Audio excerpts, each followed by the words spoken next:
Mga karos, good morning po. Yeah, good morning. Kamusta po tayo lahat? Ito, welcome back po muli dito sa aming channel. Ngayong araw po ng Martes. Yan, bali, July 15 po ngayon. Ito mga karos, kanina pa umuulan. Simula kaninang alas 6 ng umaga. Ngayon, 8:30 na. Hindi pa po tayo tuloy nakakaalis.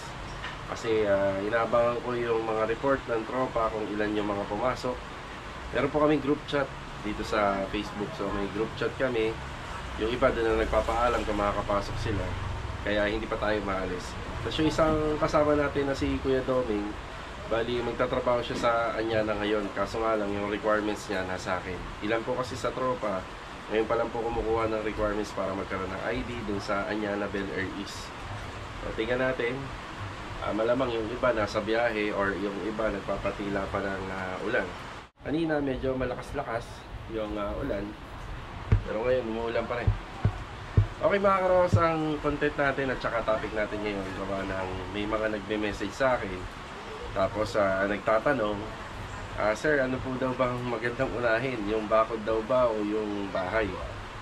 Dito po sa Lienaki Builders, bihira po tayong gumawa ng bahay kasi more on renovation tayo. Ibig sabihin, from lupa, tatayuan ng bahay. Yun, bihirang-bihira tayo gumawa nun. Pero kadalasan, inaabutan na po natin sa renovation. May bahay na, nire-renovate na lang or improve. So, ito, sagutin natin sila sa vlog na to ngayong araw po ng Martes. Kaya ito, samahan niyo po muli kami sa mga tanong po nila. Ano ba magandang unahin? Yung mismong bahay ba o yung bakod? So, let's go! Tara, and enjoy watching po. Bali, ito mga karos, biyahe na po tayo. Bali, ang una natin pupuntahan yung Anyana project natin. Nag-aalala rin ako dun sa isa kong kasama na si Kuya Doming. Dahil ngayon pa lang po ako magsasubmit ng kanyang requirements. Bali kahapon nilakad niya kaya wala siya kahapon. Inasikaso niya muna yung barangay clearance niya. At saka itong police or NBI clearance. Bali ngayon ang oras natin ay alas 9. Bali medyo isang oras din yung nawala po sa atin ngayong umaga. Gawa ng simula pa lang po kasi alas 5 ng umaga. Nag-uulan na malakas at ngayon lang po nahinto. So pupunta muna tayo sa Anyana project at doon muna tayo magbibigay ng update. Hindi ako sigurado kung ibang tropa natin ay ngayon pa lang din po babiyahe papunta po sa site at saka sa project natin. Tara. Yan, salamat sa Panginoon at tumigil-tigil kahit papano.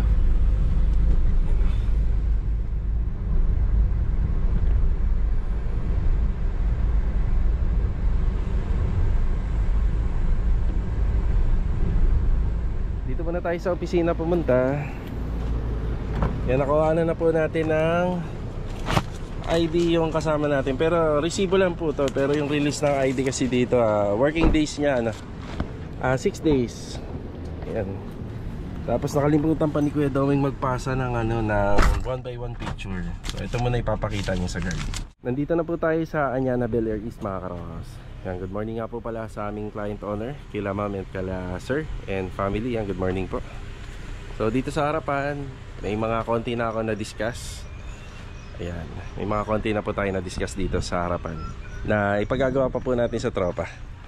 Yan, bati muna tayo. Yan si Marvin, good morning. Donis, good morning. Yan, good morning. Kasi Kuya Doming pala nandito na. Nakuha na natin siya ng ID. Good morning Kuya Richard. Good morning Richard at saka kay Kuya Doming. Ito yung umpisa na Sintana. Kuya Doming, good morning po. Yan. Palitada na Kuya, no? Palitada. So asahan natin na medyo laging basa rito. Gawa ng open pa po tayo rin eh. Tapos yung pang extra primer natin para po sa steel deck, hindi pa po muna namin pina-priority. Yan, pwede naman po natin na pinturahan yan sa mga susunod video kasi mga sagabal, may mga gumagawa pa dito. Ito nga po pala ay magiging 1 bedroom. Yan banda, bali ano na lang po to, parang guest room na lang. Medyo maliit na lang po siya. Parang ang sukat po nito isa 3 meter by less than 2 meter. Parang kulang-kulang 2 meter to. Tapos dito po yung opening ng pinto natin. Tapos itong part na to is magiging dining area. Mababaklas pa po to sa mga susunod na ipapagawa ni client. Yan, matatanggal po natin yung pader na yan at saka inabutan natin na canopy. Yan sino pa nandito? Kuya Sandy nandito rin. Nandiyan sa kabila. May pinalilinis tayo sa kanya.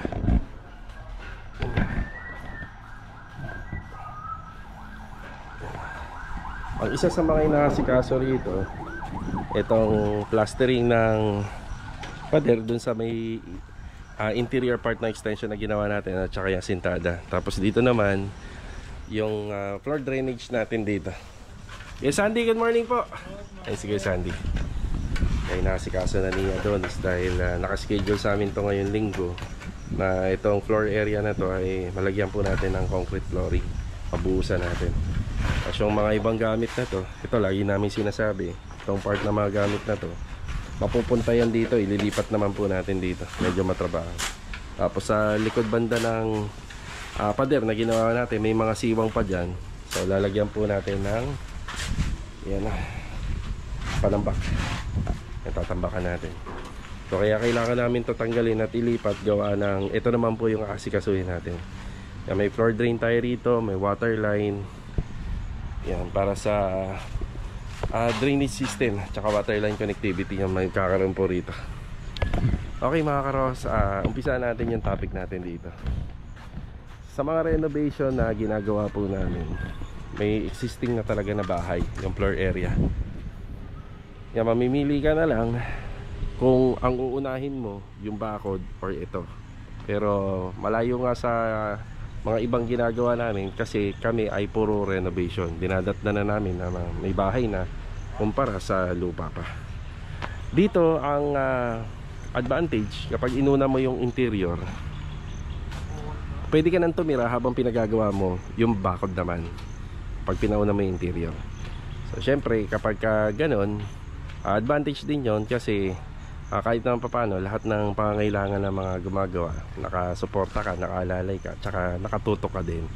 Pero ang disadvantage dyan, hindi maganda na pinagagawa mo yung bakod tapos nakatira ka na, laging maingay, di ba? Isa na, maingay. Tapos pangalawa, sa mga ganitong klaseng renovation dito sa mga subdivision, lalo na rito sa Anyana, mahigpit pong pinagbabawal na nagtatambak po tayo sa kabilang parte ng lote. Dapat dito lang po talaga. So ito nga po pala nakikita nyo to, ipinagpaalam po natin to kasi wala pa naman pong layout dito. So pabor pa po sa atin. Pangatlo, yung stock file. Kasi yung mga bagay na hindi pwedeng mabasa kagaya ng semento, adhesive, dapat po nasa loob po yan ng unit, or hindi kaya may barracks tayo. So yun ang isang kaibahan at disadvantages kapag papagawa ka, pauuna mo yung loob. Ngayon dito naman, ang pinauna namin dito is yung bakod. So yung bakod, ang advantage niyan, una, may stock file muna tayo sa loob. Nakita nyo naman, wala pa masyadong pinapagawa si client dyan. Tapos pangalawa, safe na. May safe na po siya. So safe na yung unit dahil may bakod na po siya. Tapos pangatlo, sabay-sabay na po siya sa preparasyon. Ibig sabihin, pag nagpa-overall paint ka rito, pwede mong pagsabayin na yung labas at pwede na rin po yung loob. So ibig sabihin nun, one way po yung trabaho na gagawin dito. Tapos pangatlo, kapag may bakod ka na, syempre palalagyan mo na rin yan ng gate at saka fence grills. Tapos palalagyan mo na rin po siya ng bubong. So kapag nauna yung pagpabakod, so next step na kasi nun, magkakaroon ka na ng gate, ng fence grills sa garahe at may bubong na. Every time na umuulan, dahil may bubong na po rito banda sa garahe, makakapagtrabaho ka na po dito. Tapos pangalawa dun, pwede mo na rin siyang gawing stockpile kasi pag umulan, at least hindi na po masyadong mababasa. Kapag uminit naman, hindi naman po masyadong may initan yung gagawa. Makagawa siya ng may peace of mind. At kagandahan din no, kapag may mga bubong na din po dyan dahil may bakod na, maabot nyo na rin po yung part noon sa exterior wall ng second floor.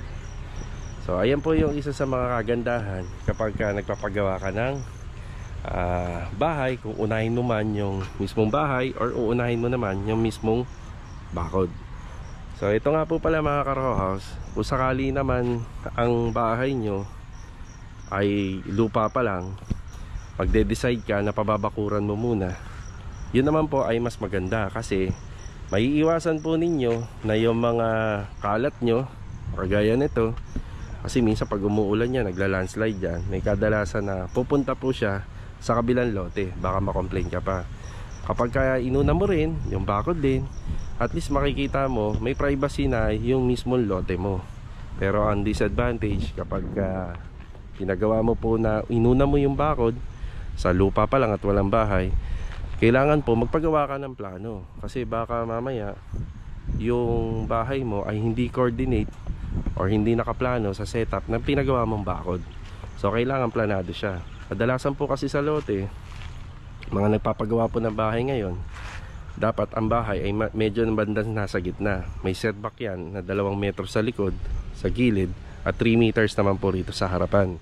Pero kadalasan ang pinagagawa po ng ibang may bahay na may lote na lupa, sinasagad na po yung bahay mismo dun sa likod. So kailangan planado din para maiwasan po na titibagin natin yung flooring, titibagin natin yung wall na ginawa po natin. So dito sa mga ganitong klaseng renovation, conforme sa nagpapagawa, depende dun sa nagpapagawa kung ano yung dapat unahin. Minsan kasi may nagpapagawa lang ng bakod muna, tapos pag nagawa na yung bakod, yung bubong, may gate na, kompleto na, electrical plumbing. Ang sunod na pinagagawa po ni client is yung for finishing na, pagka meron na po siya talagang pera na or may additional na budget na. So ibig sabihin, bare finish muna yung pinagagawa sa mga ganitong klaseng renovation. Meron naman pong mga kliyente, less po yung budget nila kasi yung bahay naman maayos na, livable na, pagagandahin na lang po nila. So yun muna yung inuuna, gawa ng medyo may issue sila sa budget. So ayan mga karoka, sana nakatulong yung ating paliwanag. Disclaimer lang, according lang po yun sa aming experience. Sana po meron po kayong natutunan. So saan ka? Pagka kumuha ka ng bahay, kunyari ganito, turn over na sa iyan, saan ka? Papabakod ka muna. Pero kapag nagpabakod ka, inuna mo, safe ka na. Yun nga lang, medyo magastos. Or doon ka sa pinauna mo yung loob, wala mo ng bakod, pero natitirhan mo na. Pero pag nagpa-renovation ka, medyo maaabala ka naman ng konti pag nagpa-renovation ka ng bakod na. So sana may natutunan po tayo. Ayan mga karoka, sa mga planong magpagawa ng unit, so renovation man or yung mismong from lupa, tatayo ng bahay, yan pwede ka mamili kung saan, depende sa budget mo. Yun. Ayan ito muna yung update dito sa Anyana project. Dito ay inuumpisa na muna nila Adonis yung connectivity line. Bali yung mga pader po doon sa bandang extension ng pader, meron na pong linya yan para sa water line. Ang kulang na lang yata doon is yung sa drainage. Wala pa yung drainage ng sink, no? Wala pa. Tapos may abang tayo na catch basin doon. Yan, kapag ka nagbuhos ng semento na doon, maglalagay tayo ng parang clean out. Okay, yan. Tapos catch basin din dito. Yan naglilinis lang yung tropa doon sa kabilang dulo. Yan, halos okay na. Plastering naman ito. Yan plastering. Yan, nakikita nyo naman dito sa video. Ayan, stock file natin. Siyempre, kailangan din ng mapagpapahinga ng mga workers tuwing break time. Yan. Ang gamit natin, yan, nandito. Tapos syempre ito, pagawa tayong back extension. Yun nga lang, laging dadaan dito, diba? Yan, laging dadaan dito. Inuna po kasi namin na may blocking na rito para kahit pa paano safe na. Yan.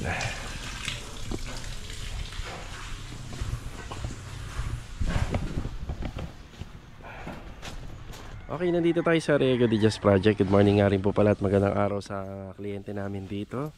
Kagaya po ng topic natin dun sa Anyana, bali ang discarding ginawa po namin dito ay inuna po namin yung extension. Yan, extension ng bahay. Bali isa to sa mga magandang example kasi mas malaki po ito compare doon.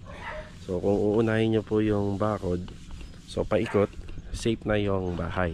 At least kapag mag-i-stock ka ng materialis, hindi na po siya basta-basta mapapasok. At kahit pa paano may privacy na. Yan. Tapos ang kagandahan din mga karoka is gawa ng ito nga po pala ay full renovation. Ang discarding mga ginawa namin dito, syempre inuna namin yung bakod. Nung natapos namin yung bakod, unti-unti namin inuumpisahan yung sa floor area. Yan. Tapos yung extension.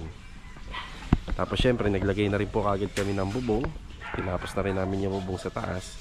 Dito naglagay na rin po kami according doon sa mga pinagagawa ni client, para kahit pa paano magamit na namin na maayos yung floor area. Ito nga po pala is open lang.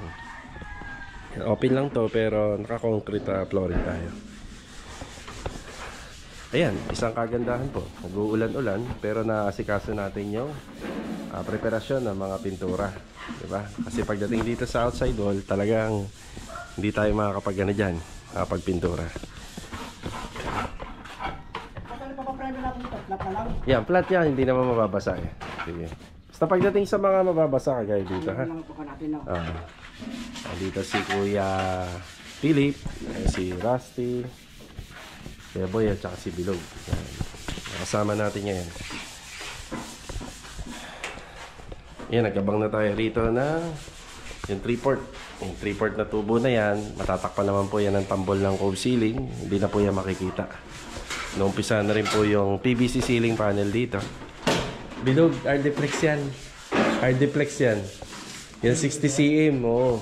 Diba Hardiplex, tapos tambol, magdadrop ka ng tambol. Ito lang ang naka-PVC panel. Yan, Hardiplex. Tapos dito naman, ayan na yung ating PVC ceiling panel dito. May makikita lang tayong biga. Yung ano nga po pala natin, yung piniling materyales na PVC panel ni ma'am, seamless po siya. Ibig sabihin, halos hindi mo nakikita yung pinakadugtungan niya. Ayan. Tapos syempre yung mga ano nito, gitna, may mga abang po na additional framing. Or yung metal studs ginamit namin niya, kaya meron na kagad tayo rito. Para kung sakali maglalagay po ng medyo malapad, medyo mabigat na konti, at least may susuporta na sa kanya. Yan o, kagaya yan. Nakakapag-skim coat na. Pero kung may budget naman po talaga, mas maganda po talaga, bahay muna. Kunyari, lupa lang talaga at wala pa nakatayong bahay. Bahay muna. Tapos saka na yung bakod. Kasi pagka binakuran mo na yan, medyo masikip. Kung ano lang yung opening, doon lang po talaga tayo makakapagpapasok ng materyales. Kasi kung wala pang bakod, talagang marami kang pwedeng itayo. Naka-full blast ka. Gaya mga andamyo, ayan. Tapos yung sa bakod naman, hindi na masyado pong matrabaho. Gawa na may unang unang bahay na natinayo. Pwede mo lagyan ng stockpile na. Hanggang paunti-unti na yan, mabubuo. Dire-diretso na. Yan. Bali sa renovation nga po pala natin sa Anyana at saka dito sa Riego, may existing na nakatayo na bahay. Kaya nagpa-renovate na lang po si ma'am, nagpa-extend siya at nagpa-bakod. Yun. Dito na yung kisame.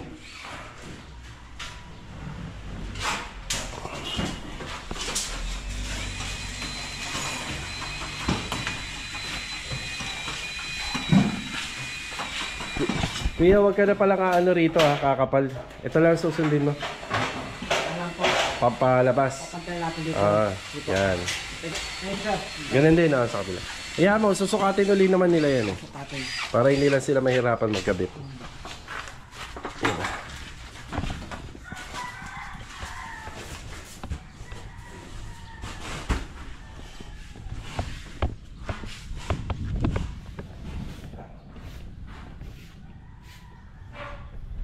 Bali mga karos, hanggang dito na lang po muna yung vlog natin ngayong araw po na Martes. Ayan, maraming salamat po muli sa pagbisita at walang sawa niyo po suporta dito po sa aming channel.